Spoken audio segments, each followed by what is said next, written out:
Welcome back, ladies and gentlemen. Can we talk about Gem and the Holograms? Pleasure seeing you again, or talking at you again. Can we talk about podcast here? Can we talking about that most pastel of 80s cartoons? I mean, I would assume it. Kristen, do you think there's a cartoon from the 80s with more pastel than Gem? Oh, as someone who was born in the 80s, I'm of course the correct person to answer this question.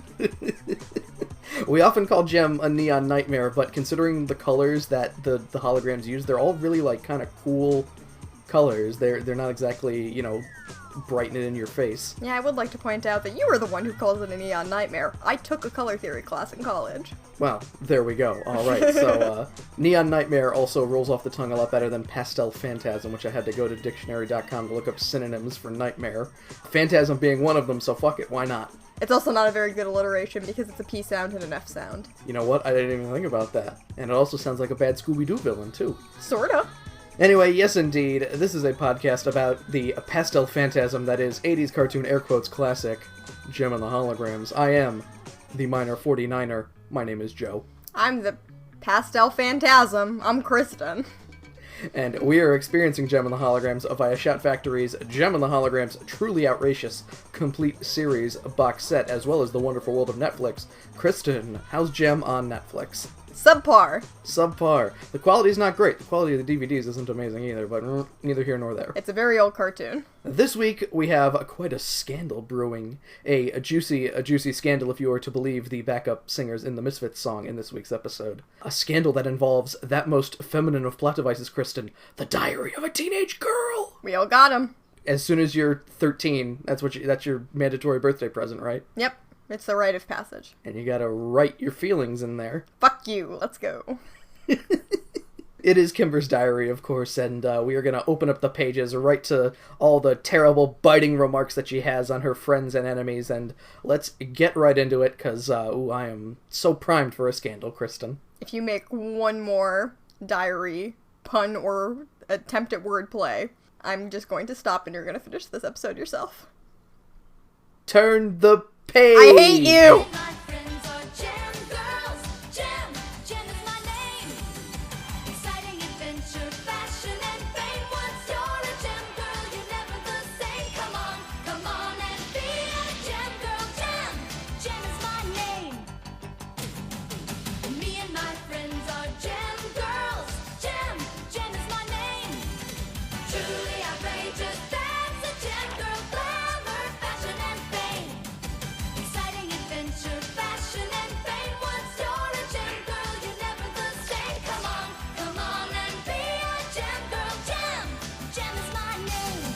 So the episode starts off, Kristen, written by Mary Screens. The season is following the same design as the last season, where we got the first number of episodes written by Christy Marks, and now we got Mary Screens back at it again. The Screens, I normally tune out the credits, as I've mentioned before, but I did see her name, and I was like, her again. We start in scenic somewhere.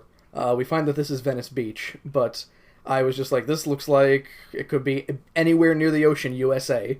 Yep, that's what you get when your series is set in California. The holograms are all on the Rockin' Roadster. They're driving near the ocean, and they're all just like, we're free. Feel that beach air on your face, even though we live in California, probably in pretty close proximity to a beach anyway. Did you happen to take note of who was sitting in the middle in the back? I'm curious, because I wasn't. I'm gonna assume it was Rhea, because it's Aja drives, normally. Uh-huh. Gem is in the passenger seat, and Kimber was behind Aja, I'm pretty sure, like, you know, driver's side back seat, and I don't think Shayna said anything in this scene, so I'm gonna assume Rhea was in the middle. Rhea gets the worst seat because she's the newest hologram. That's just how it goes sometimes, Kristen. You gotta earn your wings. Take your lumps. Yeah, exactly. Aja is quick to be like, we have no worries today, which is a weird thing to say considering... They're there to work? They're there to work, yeah, and they're not there to leisure. Although they technically don't work. They just come to see Sean Harrison's like rock and roller coaster concert or whatever. And like skate around. It's really not clear if they're being paid in this episode, which action it is that they're being paid to perform. But Aja says they have no troubles at all, and Rhea just, ruins the entire trip by going, well, I actually have one trouble because I'm very nervous about this interview that I need to do. Yeah, the girl who has not really been on TV or anything is worried, thinks to voice those concerns. How dare she? They turn the car around immediately and go right back home. No scandal today, missy. Nope, and the entire episode doesn't happen, and Kimber doesn't learn a lesson? Nice. Ray is mostly concerned about, oh, how do you act for an interview? What are you supposed to do? And Kimber's just like, just be yourself, which is hilarious given what Kimber goes through later in the episode. Yep, what a hypocrite. As they're driving, the camera pans to a billboard advertising Harriet Horn, who's a lady that barbecues the stars. And there's a picture of her on the billboard, puncturing a star with a needle. She cooks them and eats them. Like kebabs. They arrive at the beach. Ray is just like, I just want to make a good impression. And Kimber and Shayna assure her that since she's a hologram now, she can't miss. I'm going to assume Kimber thinks that being a hologram makes you above the law, considering, the misfits are usually above the law. Lock and load. Oh my god, it's time for song 1 already, Kristen. Holy shit. And it is a retread of She Makes an Impression, a song that was first in, it was about Deirdre, I think, so it's got to be the Music Awards Part 1, right? Yes, that's what I was going to say. Okay, and I liked the song better when it was about orphans buying clothes. This was fine. Some of the imagery was a little bit boring. It would be nice if Rhea got her own song, but whatever. It would be. She plays drums, Kristen. She don't sing. Who needs a song? She had a bunch of songs last episode. She got Believe in Yourself. That's whatever. Okay, Buster. There's imagery of people roller skating. Rhea is buying clothing because the lyrics are, her outfit is chosen with the greatest of care. We gotta be like, well, now we gotta have imagery of her buying clothing that she's not gonna wear for the rest of the episode. Now we need a shopping montage. It eventually turns into some roller skating, which is the first of more than once they show roller skating in this episode. It is a prominent theme in this episode, and I mean, Kristen, I don't know anything about Venice Beach in the 80s. I'm just gonna assume that roller skating was the popular pastime there, maybe? Did it on the boardwalk, had a good time, drank some beers. Yeah, why not? I wanted to note that because there's also footage of Jem and the holograms performing nowhere, just in Nowhere Stadium, USA, as is pretty common in some songs as well. Yep. Rhea's drum kit is all electric. It's, I'm pretty sure, the exact same set that Shayna has. I believe so too. So now we don't have to worry about drum machine noises. Oh, thank God, it was weighing so heavily on my mind. The holograms all get in roller skate rentals as they roll off with a dude that helped them with the roller skates on, and Ray is the last one there, and she and her roller skate guy kind of exchange meaningful glances, but it turns out she's looking at a puppy! Yeah, she picks up the puppy, then puts it down, and then skates away. Well, there's a solar flare when she picks it up, too, and I rationalized that as Ray just mind-wiped that puppy. Oh no, that's tragic. It saw too much, Kristen. Yeah, forget. I was never here. And then they circle skate away, and Rhea gets whipped from the circle and ends up falling onto the sand, which doesn't hurt her at all. She spills her ass. Squid totally beefs it, and then she just starts doing a sand angel. I think when I was playing D&D last week, I yelled, "Squid, you totally beefed it." It was a reference that I had to pull out of nowhere because Kristen, I didn't like Rocket Power very much. We've talked about this before, and I didn't like Rocket Power either. Yeah, I'm very curious as to why. I mean, it's maybe the people of Jem and the Holograms get superpowers during music videos, because Rhea falling on her ass on the sand would at least knock the wind out of her, I would assume. But nope, she's just making a sand angel. Fun, I guess. Fun on a bun. And then she gets up, and the tide rolls in and fills her sand angel pool, and the holograms are reflected in it. And how very nice. They're all, oh, what friendship can do for people here at the beach of California. Come visit California Beach. California Beach. Is that their tourism song? I tried to turn it into a tourism commercial, but unfortunately I didn't have a predetermined several note long jingle in my head. So that's the end of that song. Most of that probably happened. I wouldn't think that they would want to rent skates when Rhea said she has an interview in an hour. So, this Skate is one, the sand. They arrive 1 minute before the interview in classic hologram fashion, I'm assuming. Yep, and people get mad at the Misfits for not showing up, but the holograms just barely skirt in, and they're like, oh good, you're here. Well, at least they're on time. I don't know if I would say that. So we join Connie Long and Terry Stone, Johnny Stone, Mamoru, two literally who's on the beach who are preparing to, interview people, I guess. I'm going to assume that because we've never seen these people before, they're probably like 8th or 9th in the ratings, all behind reruns of Lindsay's show. The lesser-known VJs of the Gem and the Holograms universe. They host California Beat, and they're here at Venice Beach, which is good because it's not just the beach, like it from In Search of the Stolen Album. Yeah, that got the generic, the beach, the airport really was starting to grate on me. Venice Beach is apparently crawling with rock stars because they have interviews with the Misfits, with Jem, and with Sean Harrison all lined up for this one episode, but the Misfits are late, so you better go get Sean Harrison. Yep, why not? So, remember that guy? Kristen, I'm surprised because Sean Harrison is a Mary Screens creation, which means Mary Screens is having continuity between her episodes. I mean, I assume it's a Mary Screens creation. Yeah, I guess that makes sense, and you know what? Good on her, because he hasn't shown up since the World Hunger Shindig, has he? No, he is not. So at least they do a good job of reintroducing him as well, because Ray is a new character, she gets to be audience surrogate in this situation and be like, oh my god, teen idol, British teen heartthrob Sean Harrison? You know this man? This very specific one person? Do you remember him from the other episode? Person expository line of dialogue? Yep. And his accent seems like way more British than before. It might just be the fact that when Jem and company arrive at the tent where he's getting his makeup done, he immediately is just like, oh look, it's Jim and the Holograms. Yeah, he definitely says Jim. Also, his accent is getting so complicated that he is also Australian now. Almost. He almost sounds Crocodile Dundee-ish throughout portions of the episode. Yeah, it's very Bruce-like. Sean wants to talk with Kimber, so they still got that flame going, I guess, but he gets pulled away for the interview. And here's where, yes, Ray is just like, oh my goodness, expository dialogue? And Kimber's like, yes, expository dialogue. Cool, I'm glad we shared that with each other. So we're out. Connie's interviewing Sean here, and Sean says that me and the boys will be here to perform at the Roller Rockout, which, Kristen, Sean Harrison, both times he refers to his band, he refers to them as the Boys. So is the band Sean Harrison and the Boys, do you think? Man, I was gonna say that. Fuck you. Sorry, Kristen, I lead the conversation. I get to make the observations. You get to make the jokes. Fair enough. The sound of loud engines fill the air and, I guess, ruin the interview, even though it seemed like that they were pretty much done with Sean when Connie's like, oh no, what's that loud noise? And the Misfits arrive on, dune buggy ATVs, I guess? Some sort of vehicle that can be driven effectively on sand. I'm not exactly certain what it is. They also didn't shell out to rent 4 of them. They only rented 2, with Pizzazz and Stormer on one and Roxy and Jetta on the other. And Kristen, I am very surprised that Roxy didn't take every opportunity to elbow Jetta in the face and knock her off the dune buggy. I guess even Roxy is like, we have an interview, I probably shouldn't do that now, maybe later. But also, obviously, Joe, 2 weird ATVs are much easier to animate than 4. You know what? That's true.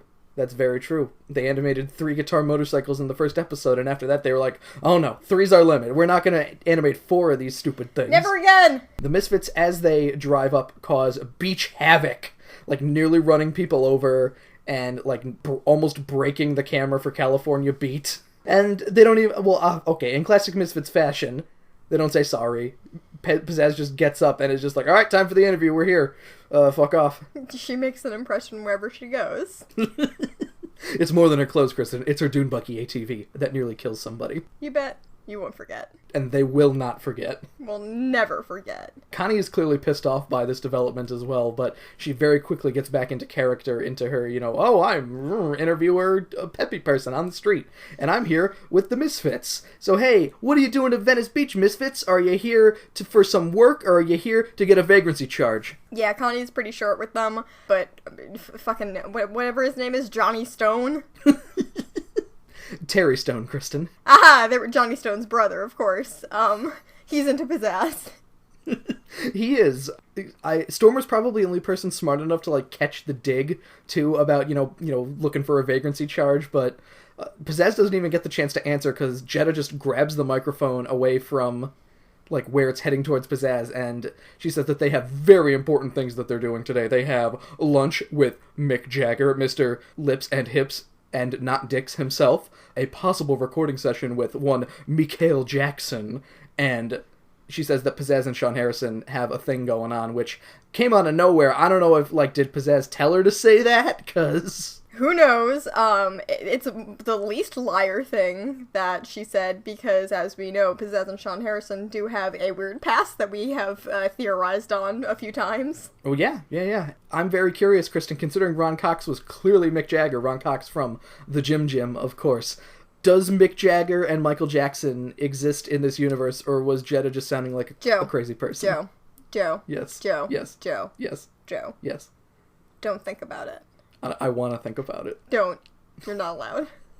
Terry asks Pizzazz to dinner, and she seems at least slightly interested, even right after Jetta is like, oh, Sean Harrison and Pizzazz, tight as peas in a pod. No, that's not it. Thick as thieves? I don't know. What am I supposed to... What's tight as what? There you go. I don't know if there is a tight as, but it's definitely not tight as peas in a pod.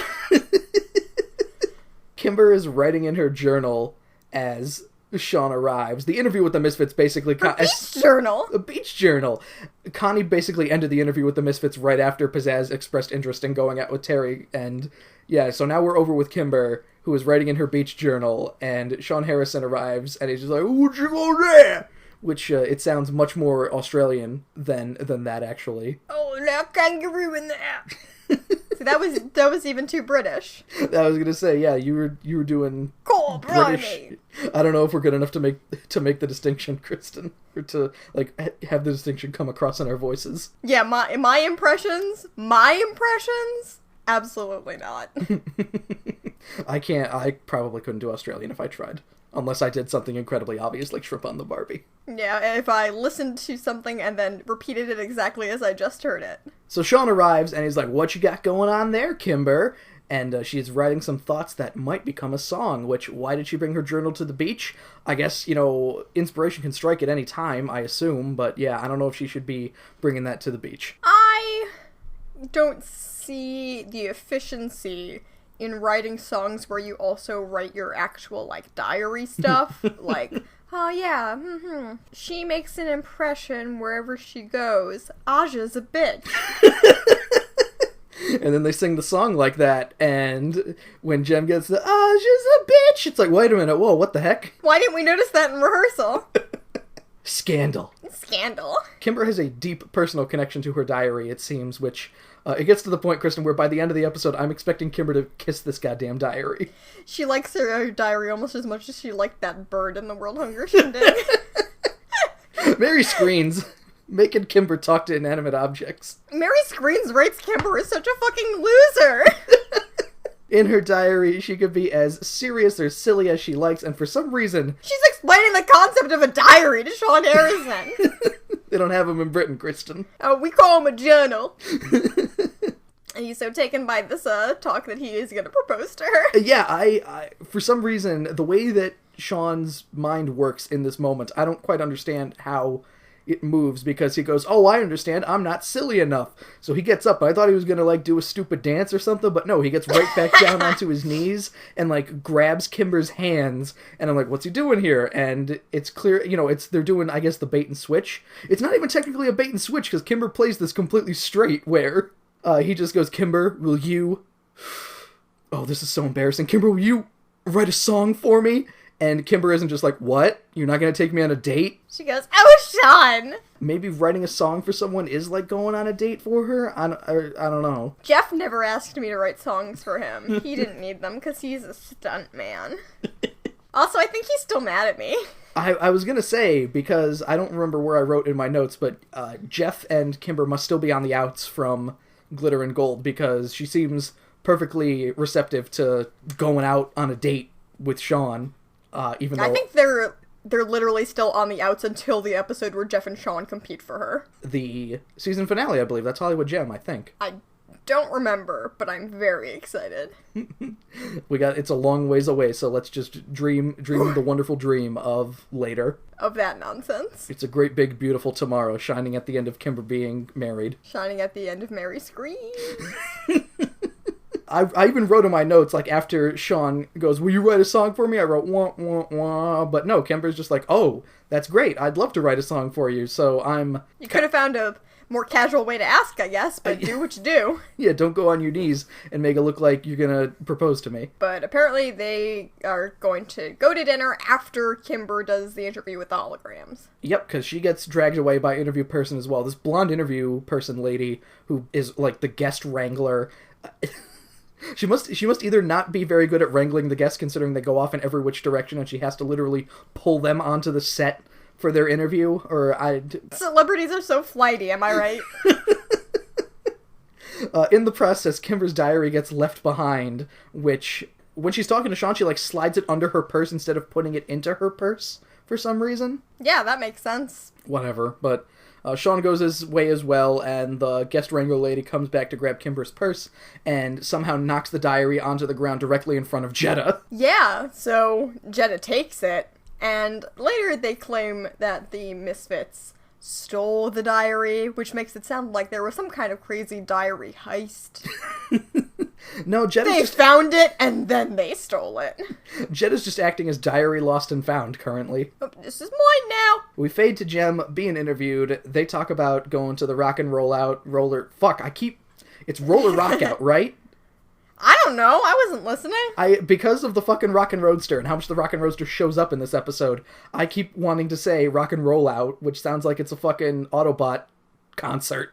Yeah, I don't think that's it. But no, it is the roller rock out, which is, I guess, just basically not even an event, really, because it seems like Sean is just playing a song at a roller rink later. Yeah, it's not very interesting, honestly. Rhea is asked about how it feels to be the newest hologram, and here's her big moment. What's she gonna do? And she just goes, "It's a dream come true," and that's it. Nailed it!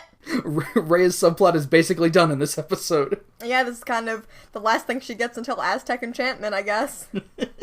Terry asks how bad she's going to tank her interview with Harriet Horn when they go on Harriet Horn's show, because I guess they have that scheduled too for tomorrow already, possibly? Sure. I feel like more days go by than that, but okay.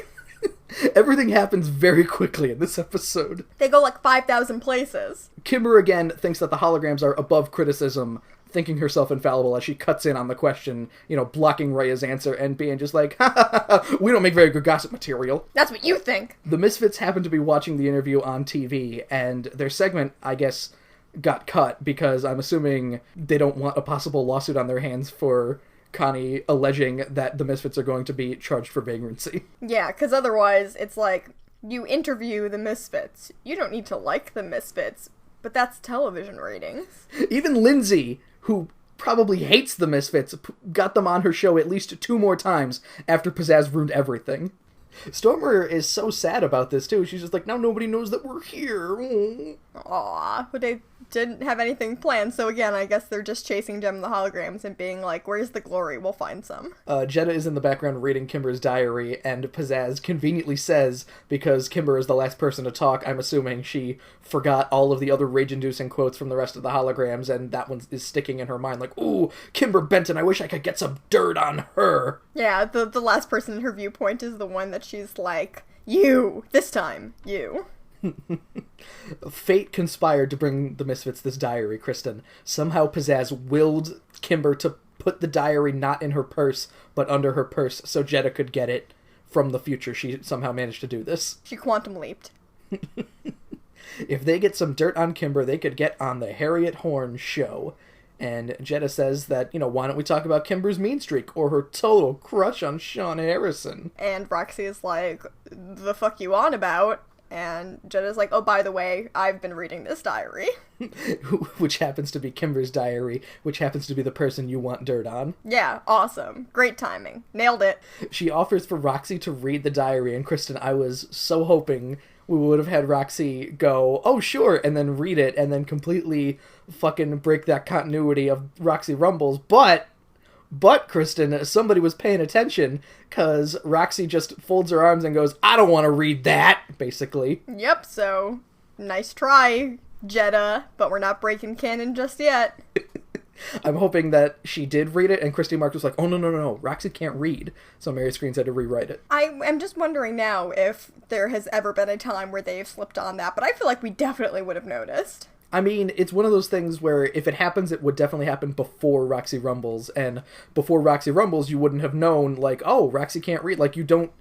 Like, Roxy reading is something that wouldn't have come up previously, probably. But we know is the thing. I know, well, we know now. I've only seen Jem mostly just once, so... I've seen a couple of episodes a couple of times. I guess, yeah, this is our second full viewing. But again, I feel like if at any time Roxy was like, I'm going to read this thing that we're looking at, we would have been like, you're not supposed to be able to do that. If anything, maybe we missed, like, her reading a magazine in the background, I would think. That might be the only thing. We'll keep an even better eye out. We're running out of time, but we'll keep an eye out. Roxy isn't dumb, but she is so ignorant, Jetta reads aloud from the diary, which incenses Roxy because Roxy's like, wait a minute, I am dumb! How dare! I'm not ignorant, but damn it, I'm dumb. Get it right. What a loser. Kimber also writes that Pizzazz is a spoiled brat, which is true. It just, yeah, again, everything Kimber writes in her diary is the truth, I'm pretty sure, Kristen. Yeah. Pizzazz snatches the diary away and starts reading too, and she comes across stuff on the other members of the band that she's bad-mouthing her friends.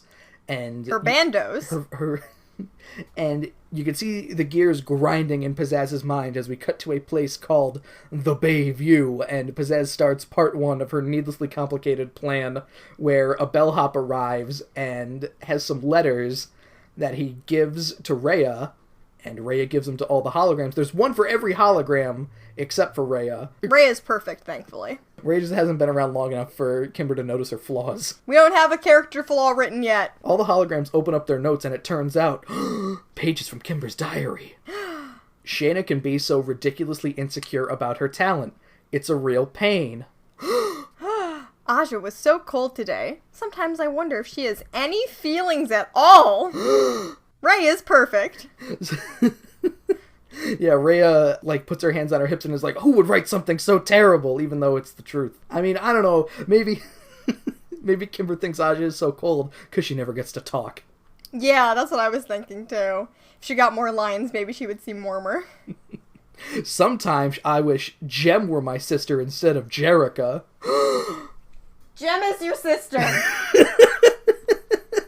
The Misfits don't know that, Kristen. It's a good thing that Kimber didn't write anything about Jerica being Jem in there. No, that's where kind of we can write that off as Kimber being careful at least, but I mean, that's my big thing. Like, in essence, the phrase, sometimes I wish Jem were my sister instead of Jerica, is, like, it doesn't make much sense within the band where everybody knows that Jem is Jerica, but to the Misfits it might be... Even then, it's not even that much of a scandalous line, because it's just, that could just be, like, starstruckness or something, you know? Yeah, I wish this perfect woman who always comes out on top were my sister instead of Jerica, who is a very bad boyfriend. Kimber could just be a starfucker, who knows? Who knows? That's her sister, that's gross. Sean Harrison, Jeff Stuntman, all a lot of big names in Hollywood here. Ooh. Kimber arrives... shocked and panicked at this point that her deep, dark, secret shit talk has been revealed. And starts getting the pages back, and she goes, someone is using my diary to hurt the people I love! That is the very first thing that she says, which... jump to conclusions, kinda? Also, she's the one who wrote those things. Only I'm allowed to hurt the people that I love. How dare they? How dare they? The holograms actually don't even really give a shit. It's just, you know... Shayna says something along the lines of, like, it stings a little, but, yeah, you're right. Shayna sounded like she was going to slam dunk Kimber for a minute, because she's like, it stings, but I guess I am sensitive, huh, Kimber? And she punches her in the face. Yep. Rhea hands the envelope that came for Kimber to her, because there was an envelope for Kimber as well. And inside is a note that in big old bold letters says, Cool Trash Magazine has your diary. End of segment 1. Kimber's first response to this note is, they're gonna publish my diary, I guess. That seems like bad journalism. To publish a diary? Yeah, and, like, not that I expect supreme ethical standards from Cool Trash Magazine, but come on. From the vaunted Pitt Slurman, head of Cool Trash Magazine. That's a name you could trust. Slurman. Get it? It's gross. Why didn't they just name him Slanderman? That's actually a very good question. Segment 2 starts right outside the office of one Pitt Slenderman of Cool Trash Magazine. Jerica and company arrive. Jerica thinks that they need to look serious for this moment here, and Kristen. Mm-hmm. Kristen. Uh-huh. Yes? Jerica asks Synergy for some intimidating personas, which basically just puts them all in business clothing with glasses. They all get updos. And Shayna, I noted at the time, Shayna looks like a stenographer, probably because she is one. Yep. They make a cart for her to put a typewriter on. Is that a hologram cart, Kristen? I don't know! So, Sleazy Man in a used car salesman jacket is reading over the diary. This is Mr. Pitt Slurman, Mr. Slenderman here. The holograms burst into the room, essentially. Kimber is just like, I want my diary back. And he's like, what diary? Prove it. And Jerica, trying to sound intimidating, I guess, is just like, Kimber Benton, as your business manager, I advise that you let your lawyer speak. I advise you let your Aja speak. She hasn't in a while. And Aja is playing the part of lawyer, which... does she even say anything? It's just like law jargon, and he's just like, lawyer! And he looks at Shayna, who is typing on her typewriter, and he's like, what are you doing? And she's like, I'm writing down every single fucking word you say. I'm the stenographer. That's a word I just learned. And Rhea stands in the back going, yeah, I'm here too. Not doing much, though. Pitt Slurman yells for them to get out of the office, and as he does that, he, accidentally pushes Kimber's diary off of the desk somehow. And she just picks it up, and she's like, nice. And then they basically run away. Yep, it's her diary, so I guess it's not stealing. They steal back stolen property. Yep, I think that's legal. Roxy was apparently in the other room the whole time, too, and could have easily, opened the door and been like, wait a minute, you're gemming the holograms. Nope, only Roxy, too, for some reason. The girl who can't read was the one accompanying all of this information that she hands ripped out pages to Slenderman, and she's like, these will probably work. I read them. Have you? What do they say? Sum it up for me. Give me give me the Cliff Notes version of this, and he looks at it and it's all just song lyrics. Good enough. One is called Sean. All Pitt Slurman needs now is an interview with Sean Harrison, and Roxy drags him out of there because, hey, one interview coming right up. And Roxy manages to teleport out there and slash the Rockin' Roaster's tires. Kristen, one thing I noticed about the Rockin' Roadster, it has the top up. Oh, it is a convertible. We were right. Hey, why didn't they use that when they were going to fucking Arctic wasteland in Last Resorts? Who knows? Also, Jerica and company de-transform from their business attire in broad fucking daylight. In the, outside! Jerica's the worst. And as soon as they de-transform and see that the tires have been slashed, Roxy and Pitt Slurman drive by, and Roxy is just like, haha, don't be late for your dinner, Kimber, haha. And if she were 5 seconds quicker, it would have been like, haha, don't be late for your, what the fuck? Why did you just flash and turn into someone else? I can't read! But I can see! And after all of this, Kimber is like, oh shit, I was supposed to meet Sean over an hour ago. So not even a oh no, because the tires were flat, I'm going to be late. It's I'm already very late, shit! Kristen, this creates a weird timeline where when Sean and Kimber said their goodbyes earlier in the episode, they said 8 o'clock tonight, right? I don't remember. Sure. Because that means that in the time it took from the end of the interview and when they got the diary, Pizzazz fucking lightning mailed those things to the holograms, and then they went to give the diary to Cool Trash Magazine, and then there's an entire issue of Cool Trash Magazine published by the time of the Autobot roller. Time means nothing. It's meaningless. Cut to a restaurant where Sean is in a booth. Kristen, I don't know what kind of restaurant this is. There's a woman with some very Spanish-looking attire who looks like a waitress, but the restaurant looks like a just normal kind of fancy-looking restaurant. Venice Beach. Venice Beach. They got everything in California, Kristen. Absolutely everything. Sean is trying to call Kimber, wondering where the heck she could be. Pizzazz and Jetta arrive, getting on either side of Sean, and then Roxy just takes a picture of it. And for some reason, in the picture that is sent to Kimber later, Sean has a smile on his face when he's looking at the camera, and not a look like, what the fuck? He just automatically sees a camera and it's like, turn on the charm. And he's like, wait a minute, these are women that I don't want near me, clung to me. Yeah, so they caught him in like just that level of discomfort where he looked like he was smiling a little bit. Pitt Slurman is here too because it's time for the interview, and Sean, like, shoves Pizzazz out of her seat, and there's no sound. Rude. There's no sound when she hits the ground, but damn, that was rough. Why do this cartoon acts like it's okay to shove people and make them fall over just because they're not nice people?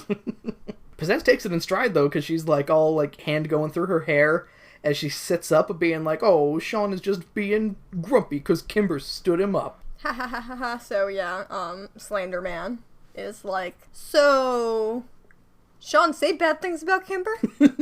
Sean just asked Victor says what? What? Ah, you got me. Yeah, he tries to goad Sean into saying, like, you know, the first thing he says is like, would you say that Kimber is a flaky little girl? Sean says, and these are his actual words, she's a child in spirit, but her work is quite mature. That's a weird thing to say about someone. You know, we see that Slender Man has, like, a a tiny recorder in his hands, like, hiding behind his hand so he could get all of the words that Sean is saying and then make, like, a chopped and screwed version of it, basically, so he can... He's doing the Fairly Odd Parents thing. Sean Harrison cheated on his math test. Exactly, yes. Uh-huh. What was the other one of those? I cheated on my math test and the second one? I don't remember! Fuck. I like that reference a lot, though. Thank you for that. You're welcome. Perfect. Yeah, and I find it odd that that's Sean's response of she's a child in spirit, but quite... Again, it's just so Slender Man can say, like, you know, Sean Harrison says Kimber's a child! So they had to put some weird words in there in order to chop and splice it. Yeah, and he asks of what he thinks of a real woman like Pizzazz. And Pizzazz is, like, all smiles and fixing her hair, even as Sean is just, like, laughing in her face and being like, Pizzazz, a real woman! There's your soundbite. I don't know why they bothered with the tape recorder, because... It's a magazine. It's a magazine. Well, I mean, that's the thing. You kind of need exact words if you're going to be writing an article about it, I guess. I have on tape the exact words that he said, just in a slightly different order. Slurman asks if he would accept a song written by Pizzazz, and Sean goes, well, she can write one, but I'm not going to sing it, so there we go again. Mm-hmm. Just slam dunking all over. Doesn't even realize that he's being led into tabloid trap. He should know better. Well, maybe he's thinking that libel laws are so much more, like, serious in England than in the US, so he's like, they're not gonna chop and splice my words. They're not gonna salad toss my words, word salad. They're not gonna word salad. They're not gonna Mad Libs my words. No, of course not. Why is the word moist in the middle of this interview? I don't remember saying that. It is an adjective. Maybe I did write that down. Anyway, Mad Libs. Roxy comments that it didn't go very well, because Sean leaves after this, and Slurman is just like, I got everything I needed. I can see it now. I can see the headlines. Kimber loves Sean. Kimber loved Bird. No, Jem loved Bird. Bird doesn't care less. Bird loved Jem. Bird loved Jem. Scandal. I love a scandal. Love a scandal. Kimber calls into the phone, which is still at the table where Sean is sitting, and Jetta answers, and Jetta says, she doesn't try masking her voice at all, so I'm assuming that Kimber just... No. doesn't know what Jetta sounds like over the phone yet, maybe, so she doesn't notice. She doesn't think that perhaps the person with an English accent who's being an asshole on the other end of the phone is maybe Jetta. She says that Sean left with that glamorous rock star, Pizzazz, to which Roxy and Pizzazz giggle at this, of course. In the background as well, Kimber's calling on a payphone, and the Rockin' Roadster is getting towed away. This is a bad day all around. Kimber doesn't know where Sean is staying either, so Jetta suggests trying his fan club. Ha ha ha, click. Dick. We fade to Kimber, who is wearing a weird short tutu, which actually, the entire holograms are all wearing, like, kind of dancy-looking tutu-based clothing. Yeah, they made a mistake showing it as only Kimber wearing it first, because I was also like, what the fuck is she wearing?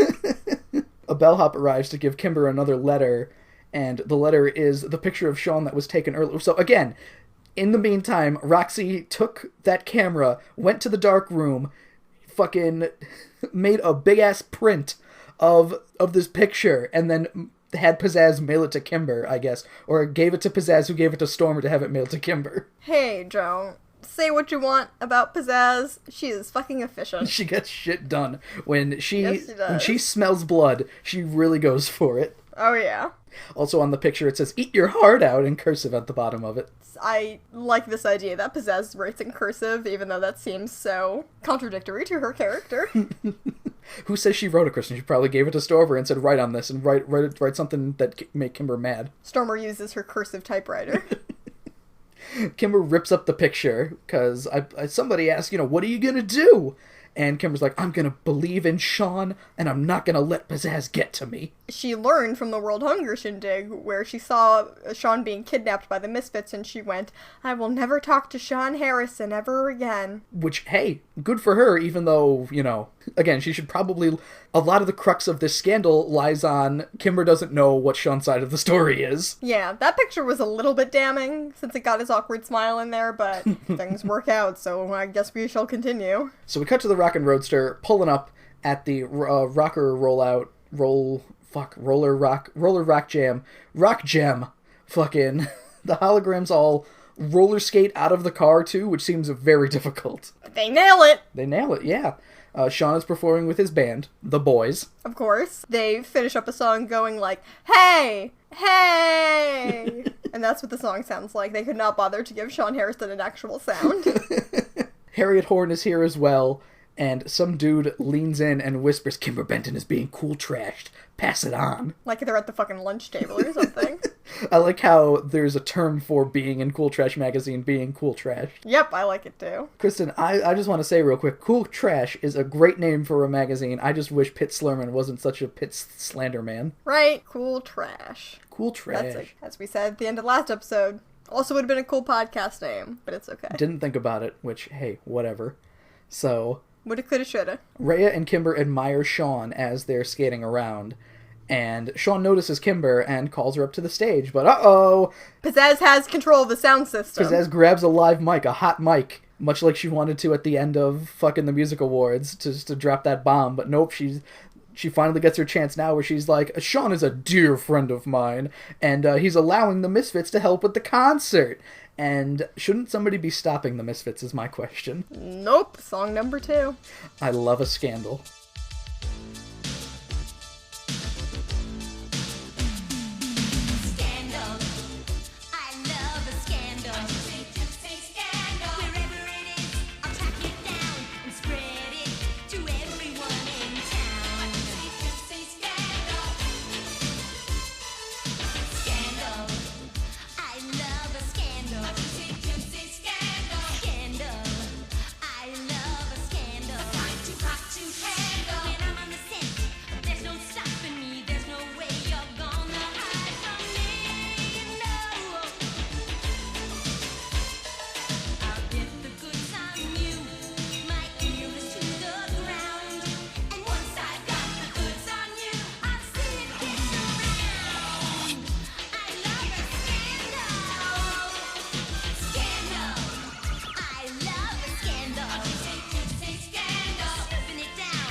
Ooh, Kristen, just what we've been waiting for.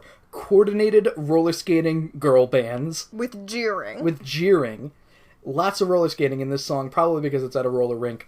I do enjoy at the beginning, they, all the Misfits kind of, sideways roller skate next to each other. They're pretty good at roller skating, and then they, go backwards and shit. Yeah, hey, that's better than whatever I can do. Yeah, I'm not very good at roller skating. Or ice skating. Or roller blading. Or walking. I'm best off wheels. I'm pretty good at walking. I think I've nailed that. This is a song, clearly, yes, it is Pizzazz reveling in scandal of exposing people to be as heartless and terrible as she is, even though Kimber is maybe 1% of that. Well, we haven't seen the true depths of Kimber's soul. There are things she doesn't write in the diary, Joe. This song includes a lot of fun imagery, like Pizzazz listening in on a conversation, getting her fucking recorder on, listening to a conversation through the wall of Jem and Kimber. Jem cheated on her math test. Get this to Cool Trash magazine. Jem's still in school. Kristen, this song is also pretty good because I don't remember how many new Misfits songs we get this season, but a lot of them have a saxophone in it because of Jetta. This one does not, thank God. Thank God. And we get imagery of Cool Trash Magazine with, like, Kimber's bewildered face on it. Like, I don't know where they got this picture of Kimber with, like deer in the headlights look like, oh! They get another one later of her, like, on the ground with ripped clothing. What the fuck? There's shots of, like, Pizzazz telling two friends, and they tell two friends, and so on and so forth. They're handing out cool trash. Rizzo's got a bun in the oven. They're handing out Cool Trash magazines to people. Kimber's writing in her diary. Now, Kristen, I noticed the shot of Kimber writing in her diary, there's text that was said earlier, almost, much like, In Search of the Stolen Album for the greatest time, whatever the fuck that was.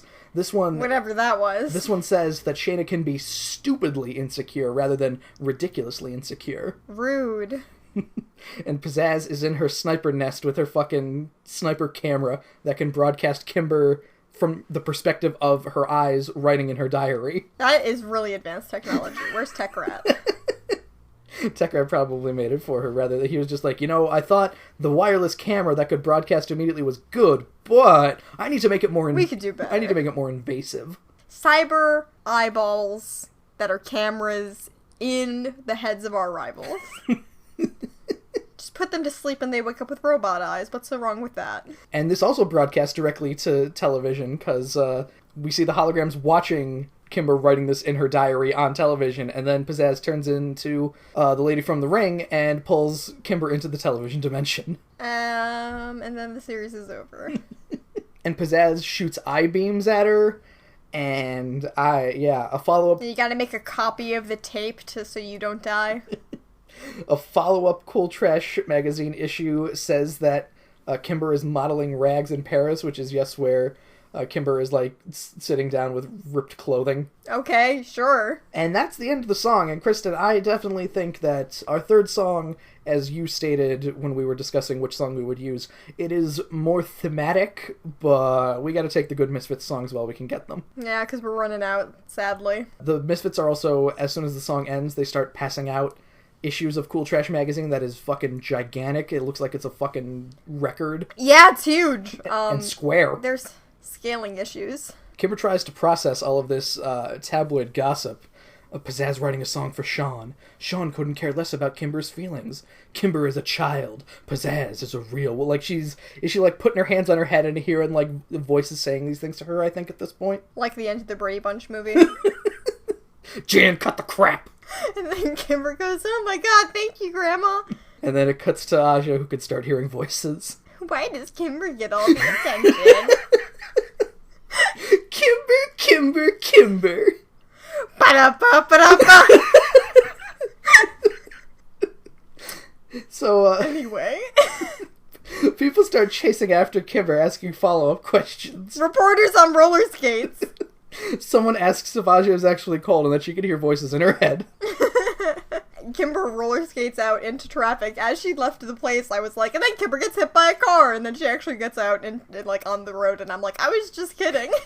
Segment 2 ends. Kimber is roller skating into traffic, and a bus is blaring its horn. But segment 3, we're good. No, yeah, the bus stops, and it doesn't hit Kimber, and Sean calls for Kimber to come back, but she just roller skates into the night. She wears those roller skates for a good long time. At some point, she does take them off and ends up walking back to Starlight Mansion barefoot. I thought that we see her getting off a bus. Oh, I just assumed that she was. Considering all of the walking that Rhea did last episode, I don't blame you. Yeah, who knows at this point. The Misfits approach Harriet Horn, and basically, like, they roller skate, circle around her, and basically beg to be on her show. She says that they can be on, but tomorrow with Gem and the Holograms. Again, I thought Gem and the Holograms were supposed to be on the day after the interview thing. What day is this? Where are we? What is time? This is still the same day, I think. I hate this. Because we get into a weird situation here that we'll discuss a little later in terms of... Kristen, do you want to pull up Google Maps real quick and see how far Venice Beach is away from L.A.? Also, Kimber and Sean were supposed to have dinner at 8 p.m., but then his concert was later than that.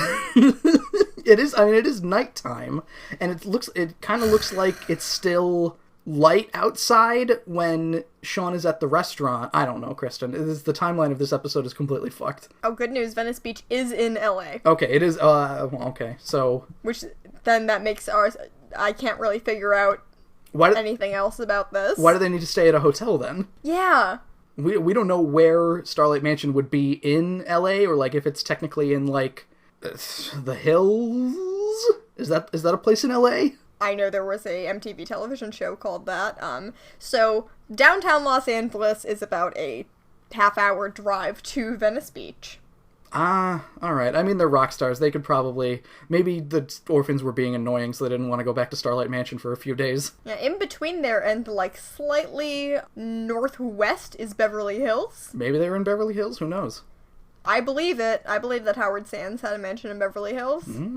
Luke Perry. Luke Perry. Pizzazz is pissed as well, and she is convinced that they won't bother showing up to the Harriet Horn interview after being totally embarrassed like this, or at least Kimber being totally embarrassed. And the plan seems to be that they're just not going to bring Kimber with them, according to Rhea later, so...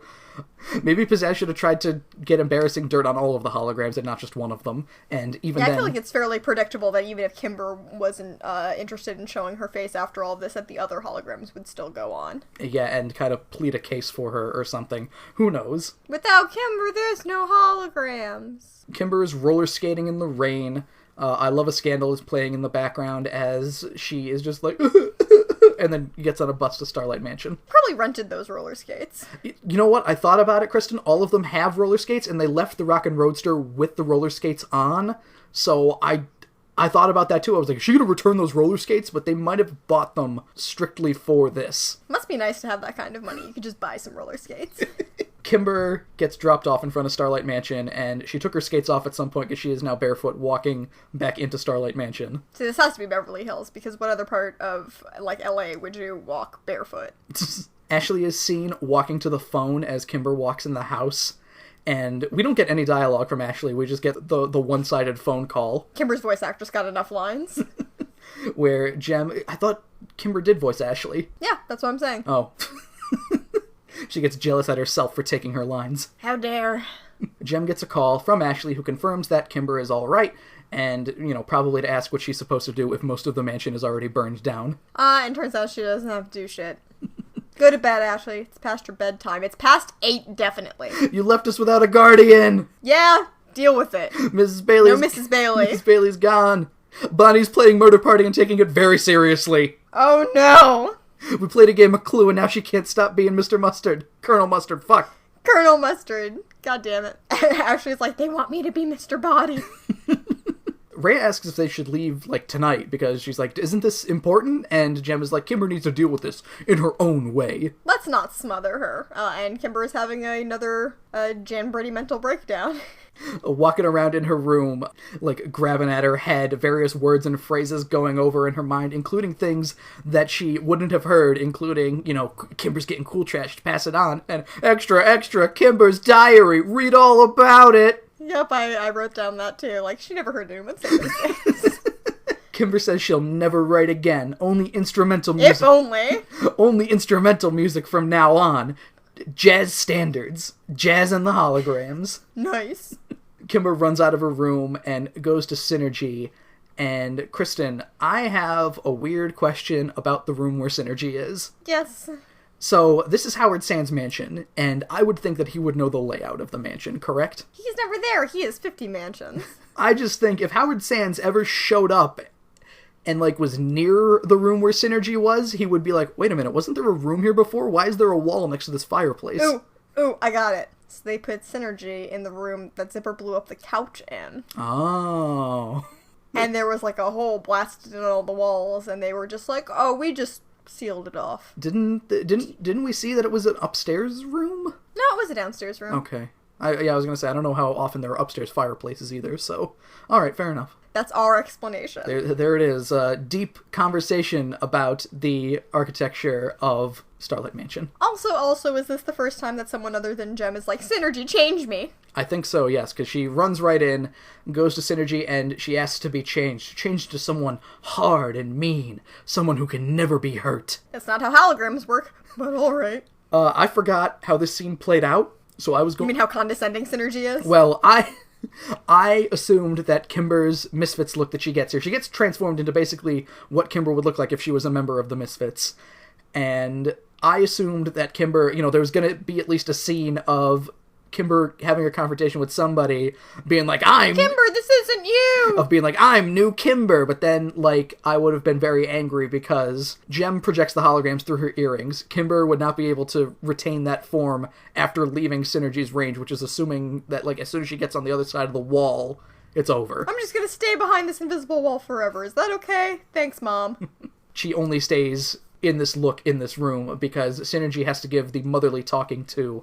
Kimber says that her good girl phase is over, that she's tough now, and Synergy's like, your father had hoped you'd be strong, but tough is close enough, I guess. And Kimber's like, what do you mean? What do you know about my dad, man? I was married to him and had 2 of his children, so quit steppin'. Spoiler alert, Synergy is Jerica's... We've talked about this before. Yeah, Jerica's mom's mind downloaded into a computer or something, kind of. Something like that. It's very retconned in. It's an AI based on Jerica's mom, I think. And they never seem to figure it out, which is very cute. God, that episode is dramatic. I'm so excited. Synergy is floating on a translucent couch as well for some reason. Yeah, she looks like she's on a chaise lounge or something. She looks very cash. And after Kimber's like, what do you mean? What did my dad tell about you? And Synergy's like, oh, your father told me a lot. Kimber Benton, this is your life! Ba-ba-ba-da. Ba-ba. I don't know why the Price is Right theme is playing. I was gonna say, are you doing the... Or was that Match Game that I was doing? I was doing a game show theme there. I think that might have actually been Match Game. I don't remember. I think that was Match Game. I thought it was the pyramid, though. You know I hate the $50,000 pyramid, Kristen. $50,000. I don't know why I said $36,000. There might have been a $36,000 pyramid. There were some weird numbers. It was a very old game show. Pyramid's been around a long time to go through incarnations from 10 to 100,000, I'm pretty sure. Yes. Anyway. Kimber Benton, this is your life. There we go again. Kimber enchanted butterflies as a child. She was sensitive, especially towards a cat that was somehow very docile, even with its paw caught in a fucking mousetrap. Yeah, I don't know what kind of, sedated cat that was, but you hold a cat like that, any cat, and it's gonna be like, I don't care about this mousetrap, how about you let go of me? We see just Kimber at various stages of life, riding a bike, Valentine's Day, blah, blah, blah. Kimber fucking expository. Here, let's introduce the audience to Kimber some more. She played guitar for a while. She wanted to play a ballad at a talent show. Boys made fun of her and she cried, and Emmett Benton was never shown, they're doing the weird thing where the parents aren't shown... their faces aren't shown for some reason? Yep. Why do cartoons do that? My headless father. Why do cartoons do that? I don't know. I just remember the parents from Cow and Chicken who are literally just legs. Yes. And they pull out and show that they are indeed nothing more than legs. I remember that very vividly, yes. I hated that show. Cow and Chicken was a weird show. Yes, it was. Although we do see Emmett Benton does have glasses, we end up seeing that, but his face is either in shadow or he's not facing the camera in every instance of these flashbacks. And Kimber, looking in the mirror, realizes, my father told me to be true to myself, and looking like a member of the Misfits isn't going to make me true to myself. I'll have to date Stormer some other way. Thanks, Mom. I mean, Synergy. I mean, Mom. And, going back on what she said probably 5 minutes ago, Kimber takes, the top of a shoebox or something and starts writing a song on it because she doesn't have her diary. Ray arrives the next morning to find Kimber sleeping on the floor of Synergy's room, which is probably pretty alarming. Yeah, oh my god, she knocked her head on something and passed out. Ray is literally like, are you okay? And Kimber's like, ah. What a nice sleep, sleeping on the floor. I feel great. I mean, I wish I had a sleeping bag or something now that I'm feeling my muscles and there are protests as I move. Can you pop my neck back into place, please? Everything hurts. Kimber says she wants to go on the Harriet Horn show now, even when Ray is like, no, you don't have to, it's fine. But no, she wrote the song that's going to turn around their fortunes. And good news, everyone learns it immediately. I hate this show! We cut to Harriet Horn, who is, is she based on anybody? I'm getting kind of Joan Rivers vibes from her, kind of. Yeah, that's what I was kind of getting to. Even though Joan Rivers hosted The Tonight Show back way back, when Johnny Carson wasn't in sometimes. So, okay, I could definitely see her being the basis for that. Yeah. So, all right. But she's interviewing the Misfits, asking why they took the diary to Cool Trash magazine, and Pizzazz rationalizes her plan as because Kimber's a wimp. Sounds legit. And Roxy also calls Kimber a sissy because she writes in a diary. Who writes? Who even who reads? I mean, who writes? Who? How archaic. I calls them as I sees them. I don't need to read. What? I yell into a tape recorder. Jem and company are backstage. The audience is laughing at the comments by the Misfits too. So obviously, I guess some of them are taking great pleasure in this juicy scandal as well. It's a commentary on consumerism and society as a whole. Whoa, Mary Screen's getting deep. These hot takes. Still relevant today. Jem and company are backstage, and they're going to show those detractors what for with this song that they all learned hour ago probably. Yep, great. Given how they were driving over on the Rockin' Roadster, and Kimber, the top was down, so nobody could hear Kimber, because she's like, okay, so then it goes, Dear Diary, and Aja's like, what am I playing? And then it all works out. Yep, they all make enough noises independent of each other that it turns into a song. Song number 3 of the evening, Dear Diary. So you know what my first problem with this is? Is it Jem being on a spinny platform? I did notice that, and the note that I wrote was, okay, so Jem's just gonna spin, huh? But Kimber is wearing a cape with a collar. Huh. Yeah, that's weird. It looks like she was wearing, a button-up shirt, with a collar, but there's no sleeves, and it's just buttoned right at her neck, and it's just flowing.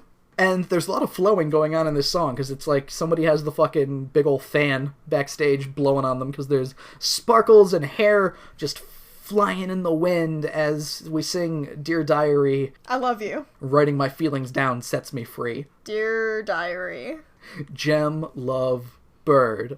Kimber love. Kimber right bird. Kimber's keyboard turns into paper, which then turns into bird. Great.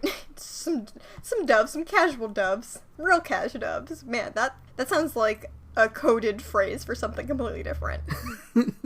Kimber has visions of Sean, visions of disagreements with Aja, showing that, life's not going to be easy. You're going to write stuff down in your diary, and then a British woman is going to steal it. Yep, there are lyrics about how when she's angry or sad, she writes in her diary, and I wrote, why doesn't she just post on internet forums?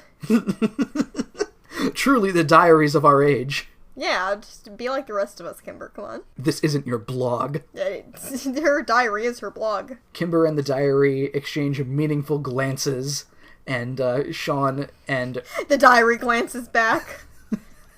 And there's the camera kind of pans around from candlelight, and she and Sean kiss, and I was really hoping it would have been her in the diary kissing. I love you, diary! The song ends and everyone cheers, and Harriet Horn's like, wow, that was truly outrageous. You're fucking stepping on Kimber's lines, Buster. Yeah, but she turned the scandal into a song. Commendable. And it turns out Sean Harrison is Harriet's surprise guest here to give his side of the story, which probably should have been the case immediately? Jerry. Sean sits down next to Kimber, and he says that the interview was pure fabrication. He respects Kimber as a person and an artist, but still thinks she's a child at heart. Uh-huh. When it's this easy to have the person you got your quotes from to come on the show and go, I literally never said that, you wonder why it was a plan in the first place. Pizzazz jumps up all pissed, surprised that this plan actually fell through, considering how doctored it had to be. Yeah, I wonder if, in the background the entire time Stormer was like, oh, this is not gonna last. Pizzazz is like, I should have wrote that song, and by I should have wrote that song, I mean Stormer will be the one to have written that song, and I'll cross out Stormer's name and write Pizzazz across it in big red letters. Yeah, not even cross it out, just Pizzazz in a marker on top of Stormer. Right. No, just across the entire page, covering the lyrics. It's perfect. Pizzazz is about to start a hell tornado, but has to be held back, and somehow calms down enough for no incidents to happen by the end of the episode. Sean proposes songwriting again, and Kimber was like, of course I'll marry your song.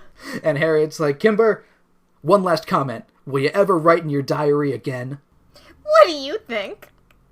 That ends the interview on an awkward note, and Harriet doesn't, respond or even say goodnight.